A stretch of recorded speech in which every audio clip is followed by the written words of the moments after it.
There. Hello everyone, my name is Ayana Kim T. Moscoso from St. Eusebio ninth grade, and I am here to tell you all of what happened when I was afraid back then of me speaking in front of people and how I got rid of my stage fright. So first off, I was a really conscious like person back then. I would often I would often just stand like this whenever someone's talking. I wouldn't bother raising my hand in class because I was always afraid of talking to people. But then this came along. Um, in when I was in my old school, we always had reports. And I was really scared of those reports because it involved you in just in writing information on a piece of paper or in the whiteboard, and you have to explain every single detail. And if you explain it in front of the class very well, you get a good grade. So I've been doing that for about years now. But when I wasn't doing that, when I did that for the first time, I was humiliated up to my bones. I was so scared. Down to my bones, I was so scared and trembling because I never spoke in front of people before, and my classmates were giving me looks, and those looks made me so self-conscious of myself. It was really scary. So, of course, when we were reporting, I think we were reporting about amphibians. I think it was in science class in like the 5th grade. I was really nervous. I was so scared to talk to my teacher about it, but we had to learn how to report early because in 6th grade we would have to do advanced reporting, newscasting, journalism. We have to write books. We have to do analysis. So that's why my school is preparing us for that. So it was in 5th grade I did my first ever report, and it was my turn to explain the topic. Of course, I was so scared. I didn't know what to do. I was just really scared at that point. I froze in place. I did not know what to do. I was just looking at the teacher. I was looking at my plastic. I was doing this, and I was just like, I just did that. And that was the most it was the most wrong decision in my life right now, because when I did that, I actually ended up reading the text on the screen without explaining it, and I got a low grade. That's what happened. I had a low grade in my science report because of what I did. And of course, that was really bad. And I even asked my friend if I did good, and she said, no, you did bad. She was really honest, and my teacher said that I need more improvements. I needed to be more confident of myself. So one day too, we had this report going on. Back in 6th grade, we had this report for my school's program, and you were supposed to make a news analysis. You were supposed to pretend like you're a news reporter. So I tried it out for myself because someone volunteered me to do it, and my teacher actually picked me out to do it because I had the great report handwritten, but I am so nervous on speaking out my report that I just want to do it handwritten. I don't want to speak out my report because it was really bad of me speaking it. It was so bad. Like I you wouldn't even understand the word. I mispronounced everything that was in that report. It was humiliating, and I tell you, humiliating. So up until that point, I just realized myself that I think the main problems of myself is that I'm scared of being judged. I'm scared of being looked at whenever I'm in front of a whole crowd. And me on stop on stage, it just scared me so much.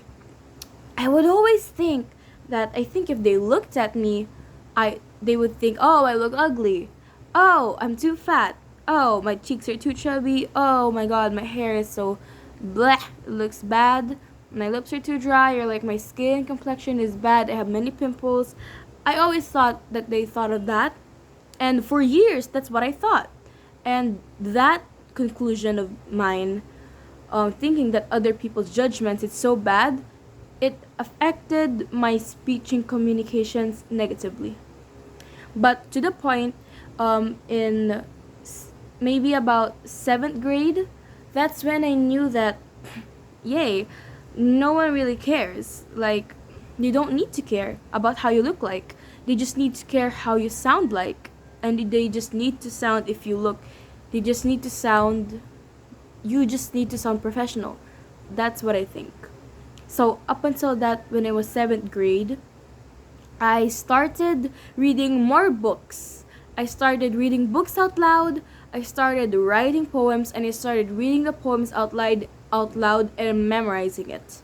So that way my pronunciation would be better, and I would read more searching words better, because whenever I spoke before, I would always mispronounce or misread letters and words, and it was horrible.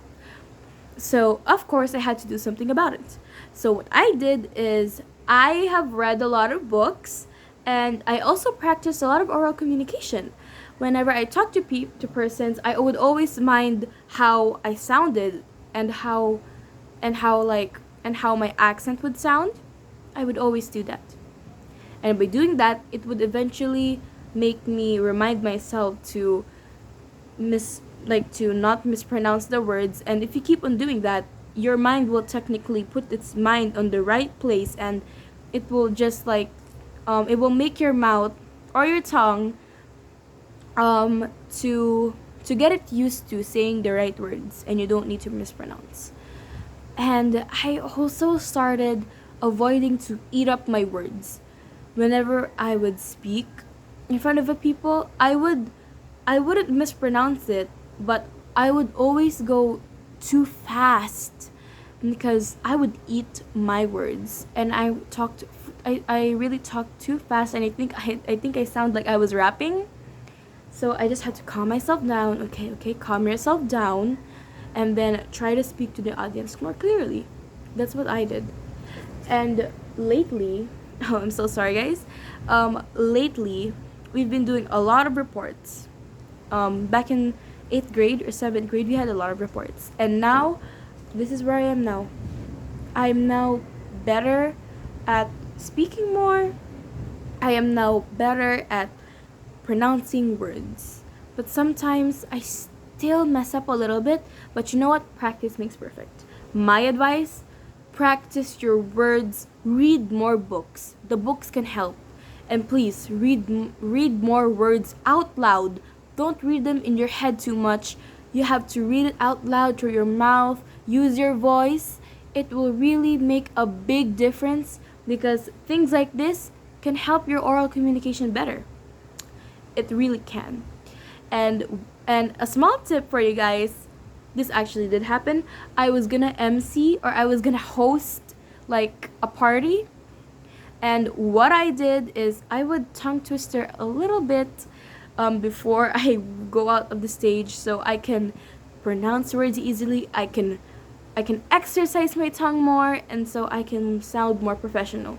And we have to sound professional because we need it when we get a job interview. Believe me, you will need to be good at speaking and oral communication in order to get a good job. Say you want to be a newscaster, you have to be good at oral speaking. Say you want to be a journalist. Say you want to be a weather forecaster. There. You have to be a good oral communicator for those. And I believe you can do it. If I can do it, anyone can. It's kind of a tough process, especially for people who are really shy. But please, just think in your own world and don't think of anything else, because you look great and you sound great.